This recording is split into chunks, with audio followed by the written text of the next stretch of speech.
All right, we have the top 10 albums of November for 2024. I apologize, I am very far behind on most of the videos and timing of all of this, so we'll get a big rush of videos here in the first couple weeks of January. In this case, there were so many good releases, even cutting it down to 20 was a little bit of a stretch for me to do. So we start with number 10, which is Urges Hereafter. This is simply a modern post-punk record, obviously heavily influenced by the gothic rock, post-punk, and new wave in some sense. This is a very solemn and serious record. It is one that is particularly dire throughout, and it is made up of folks you wouldn't necessarily expect from like Plebeian Grandstand and what. It makes for a good modern post-punk record, a good example of something a little bit different from December, and a band that I think could be more interesting with more variety in their work. But wherever they take it, I'm sure it will be appropriately bleak as this entire record was.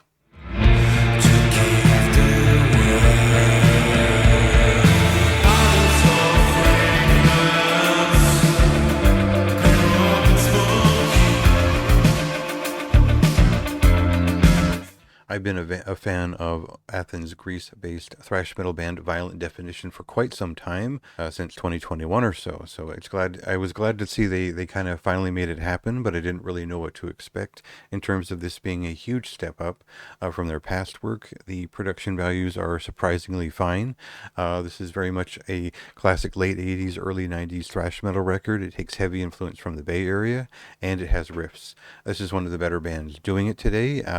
Overall, if you're a fan of thrash metal, you will love this record, unless you just don't like the stuff that leans into like the early 90s just a little bit in terms of groovier riffs. So check that out.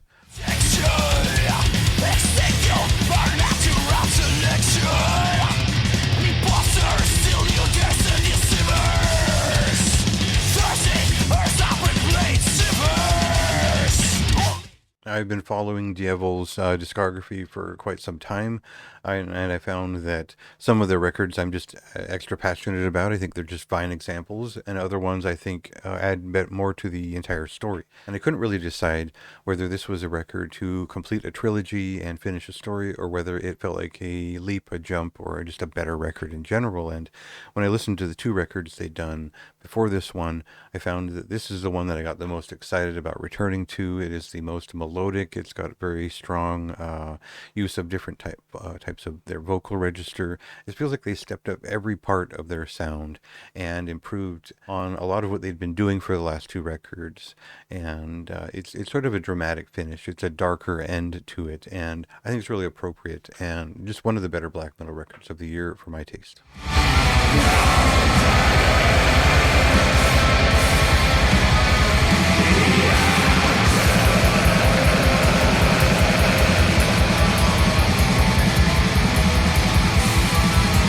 The point where speed and thrash metal in the 80s meets up with United States power metal and power thrash metal, and a lot of the really strong personalities in the late 80s all kind of feeds into what Master of the Games is. This is the second full-length album from Demon Bitch, and these Michigan-based folks are visionaries in this sense, where they put together this thrashing power heavy metal record that is epic in some sense, but also right to the point most of the time.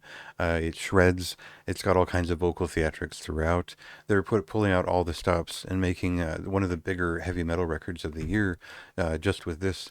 It impressed me to no end. I was expecting something retro, and I was expecting something a little bit more just average, and so I was shocked. This record only gets better with every listen, and my recommendation has kind of gone up since this.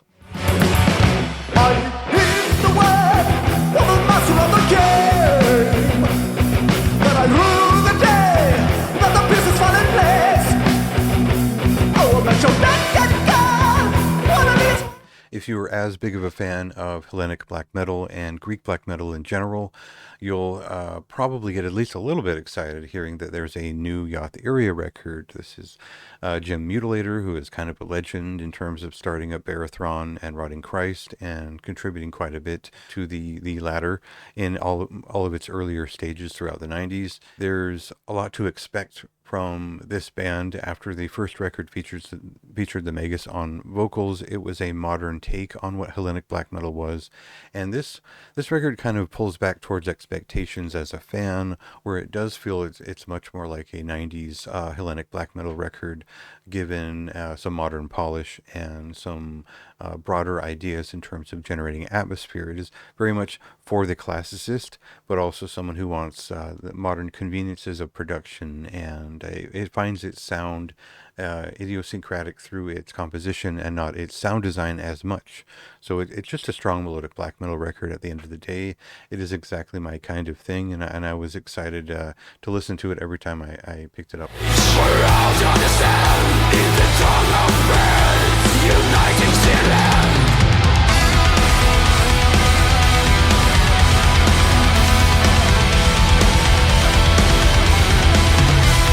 So I'd always been a fan of Cryptic Brood. I think their second full-length record really nailed it in my head that this was a solid band. It was something that stood out in the German death doom metal sphere. They're involved in some pretty cool bands otherwise, and this was the one that was kind of wild and Autopsy-esque. They'd moved on to some classic death doom metal features, and I was expecting Necrotic Flesh Bacteria to continue on in that style, and it generally does, but the production values have cinched up into something that is very well contained. It feels like an early doom metal record out of the UK in some sense, with its dream death-like production values. If you're a fan of the first Penance record, you'll feel the tension of this record in terms of its compositions and the way that they trail on in kind of a miserable, shambling way. And for me, there's an authentic traditional doom metal album stuck in with this really good death metal record, and it's the perfect combination for me for old school death doom that has something more to do with its riffs and its rhythms than the usual kind of Celtic Frost kind of idea. By making it all about the riff and making each song a little bit of a dance, they kept my attention in a way that just it really stood out this year. And this ended up being one of my favorite death metal records, not only of this month but of the year overall.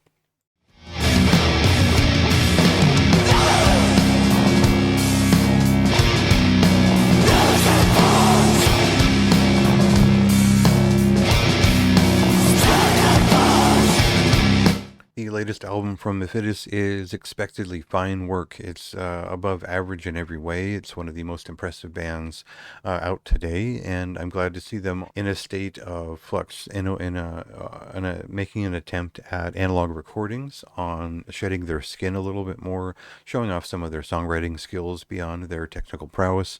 And what we get is kind of a fine balance between adding some more melody and tuneful ideas to incredible musicianship. Stuff that really pulls from a lot of the early Swedish melodic black death metal, a lot of the Finnish death metal ideas still, but there's a strong post-punk and sort of gothic metal touch to it as well that keeps things highly technical but also tuneful, and this balance is kind of insane the way that it plays out over this record. So this is one of my favorites, hands down, of the year as well. This is a band that is unlike anything else, and one you should be listening to far more often.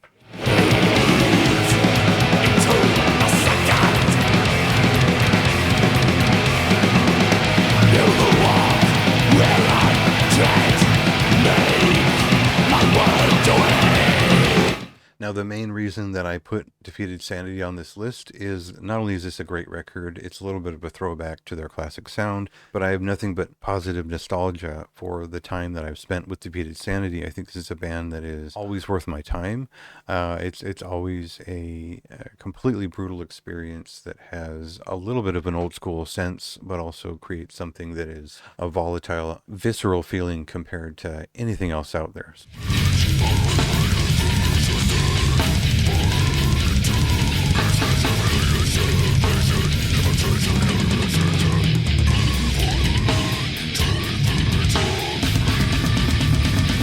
I've been a fan of Bedsore from the beginning. When they came out with their first demo, they sent in a promo, and I went and bought the tape and bought a T-shirt. This is a band that I've always been impressed with for their sense of cinematic, progressive death metal, a very classic sound that they've infused with something new on each record. And in this case, they're the 70s synthesizer pumping, sort of heavy rock side of the band has come into the dramatic story that they're telling here. It's artful. It's different than anything else out there. It's a progressive rock album played by a death metal band, essentially, if you'd like to start there. And it shows a strong and thoughtful paradigm shift into something that is entirely their own in just the span of just a few years. So this is a great work. It is a fine work. It is one of the best records of the year, and it really does deserve endless praise. If I have to take a shot at the Blood Incantation record, which was very good, that came out earlier this year, this does what that record kind of promised in terms of the hype, where they fuse the progressive rock and the synth heavy side of things with traditional death metal. Now, they don't have the same heaviness to their riffs as Blood Incantation do, of course, and that counts for a lot, but I found this was an equally good experience, deserving of just as much hype. So check it out if you will.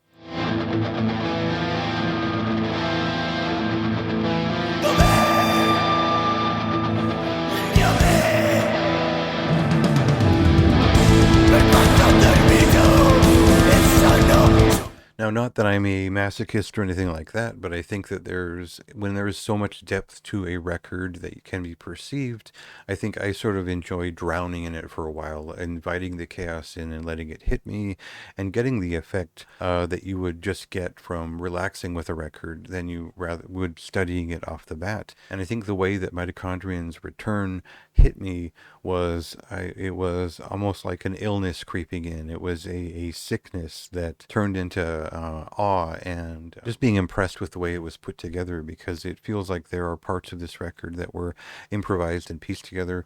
It feels like there are parts of this record that were composed for a very long time and machined over in a lot of different ways. And then there are elements of noise and atmosphere that are just unlike anything else. There's a lot that adds to the whole experience of owning the record, of sitting there with the artwork they've curated and its drastic style. It feels like certainly Mitochondrion are back, and maybe a little bit closer to their first record, but also this is just one of the better records of the year. It's on that level of course, a band like Portal in terms of how distinct this is, and that counts for a lot with me in the long run, because it ends up being something unforgettable. So high rating for that one. It is my album of the month for November, and just one of those essential records for this year. Even if you don't fully get my taste and why I would reach for this, I would say give this one its due. It's a huge record, but let it do its thing.